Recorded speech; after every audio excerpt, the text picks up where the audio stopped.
Hi welcome back to my channel. ಎಲ್ಲರೂ ಹೇಗಿದ್ದೀರಾ? ಚೆನ್ನಾಗಿದ್ದೀರಾ ಅಂತ ಭಾವಿಸ್ತೀನಿ. ನಾನು ಕೂಡ ತುಂಬ ಚೆನ್ನಾಗಿದ್ದೀನಿ. ಬೆಳಗಿನ ತಿಂಡಿ ಮತ್ತು ರಾತ್ರಿ ಊಟಕ್ಕೆ ಮಕ್ಕಳ ಟಿಫನ್ ಬಾಕ್ಸಿಗೆ ತುಂಬ ಅಂದರೆ ತುಂಬ ಒಳ್ಳೆಯ ರೆಸಿಪಿ, ಹೆಲ್ದಿ ರೆಸಿಪಿ ಕೂಡ. ಹಾಗಿದ್ರೆ ಏನಂತನಾ, ಇದು ಪಾಲಕ್ ಪನ್ನೀರ್ ರೈಸ್. ಹಾಗಿದ್ರೆ ಬನ್ನಿ ಮಾಡೋದು ಹೇಗೆ ಅಂತ ನೋಡೋಣ. ಇಲ್ಲಿ ನಾನು ಒಂದು ಕಟ್ ಪಾಲಕ್ನ ಕ್ಲೀನ್ ಮಾಡಿ ತೊಳೆದ್ಬಿಟ್ಟು ಇಟ್ಕೊಂಡಿದ್ದೀನಿ. ಇಲ್ಲಿ ಗ್ಯಾಸ್ ಸ್ಟವ್ ಮೇಲೆ ನಾನು ಬಿಸಿ ನೀರು ಮಾಡೋಕ್ಕಿಟ್ಟಿದ್ದೆ. ಬಿಸಿ ಆಗಿದೆ ನೀರು.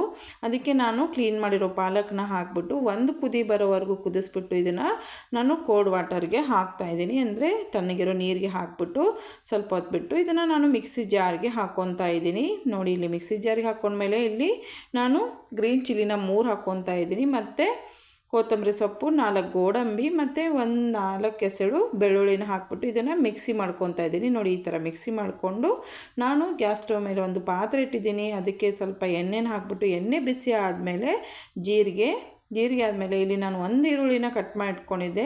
ಅದನ್ನು ಕೂಡ ಇದಕ್ಕೆ ಹಾಕ್ಬಿಟ್ಟು ನಾನು ಫ್ರೈ ಮಾಡ್ತಾಯಿದ್ದೀನಿ. ನನ್ನ ಚಾನಲ್ಗೆ ನೀವು ಇನ್ನೂ ಹೊಸದಾಗಿ ನೋಡ್ತಾ ಇದ್ದರೆ ಪ್ಲೀಸ್ ಸಬ್ಸ್ಕ್ರೈಬ್ ಮಾಡ್ಕೊಳ್ಳಿ, ಬೆಲ್ ಐಕನ್ನ ಪ್ರೆಸ್ ಮಾಡಿ ನೋಟಿಫಿಕೇಷನ್ ಆನ್ ಮಾಡ್ಕೊಳ್ಳಿ. ನೋಡಿ, ಇಲ್ಲಿ ನಾನು ಈರುಳ್ಳಿ ಆದಮೇಲೆ ಪನ್ನೀರ್ ಮತ್ತು ಟೊಮ್ಯಾಟೊ ಬಟಾಣಿ ಹಾಕ್ಬಿಟ್ಟು ಇದನ್ನು ಕೂಡ ನಾನು ಇವಾಗ ಫ್ರೈ ಮಾಡ್ಕೊತೀನಿ. ಅದಕ್ಕಿಂತ ಮುಂಚೆ ನಾನು ಇಲ್ಲಿ ರುಚಿಗೆ ತಕ್ಕಷ್ಟು ಉಪ್ಪು, ಬಿರಿಯಾನಿ ಮಸಾಲ ಮತ್ತು ಕೊರಿಯಂಡರ್ ಪೌಡರ್ನ ಹಾಕ್ಬಿಟ್ಟು ನಾನು ಆವಾಗಲೇ ಮಿಕ್ಸಿ ಮಾಡ್ಕೊಂಡಿದ್ನಲ್ಲ ಅದನ್ನು ಕೂಡ ಇದಕ್ಕೆ ಹಾಕಿ ಹಸಿ ವಾಸನೆ ಹೋಗೋವರೆಗೂ ನೀವು ಇದನ್ನು ಫ್ರೈ ಮಾಡ್ಕೋಬೇಕಾಗತ್ತೆ.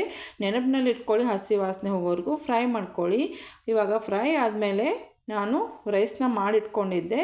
ಇದನ್ನು ರೈಸ್ನ ಇದಕ್ಕೆ ಹಾಕ್ಬಿಟ್ಟು ಇದನ್ನು ಚೆನ್ನಾಗಿ ಮಿಕ್ಸ್ ಮಾಡ್ಕೊತಾ ಇದ್ದೀನಿ. ಇವಾಗ ನೋಡಿ, ಮಿಕ್ಸ್ ಮಾಡಿ ಆಗಿದೆ. ಇವಾಗ ಪಾಲಕ್ ಪನ್ನೀರ್ ರೈಸ್ ರೆಡಿ ಇದೆ.